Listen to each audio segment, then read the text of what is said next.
Hey guys! Today I'm going to show you how you can hide elements on mobile in Webflow, so let's get started. First, log into your Webflow account and open your dashboard.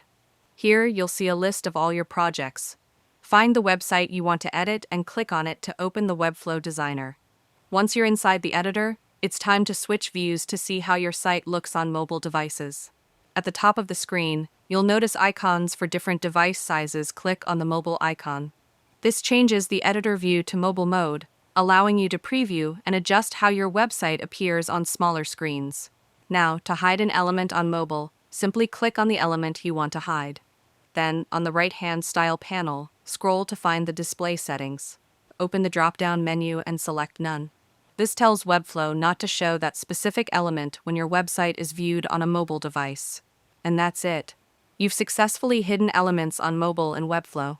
This trick is super useful when you want to simplify your mobile layout or hide large images and sections for a cleaner, faster experience. And that's it. If you found this video helpful, consider giving it a like and subscribe.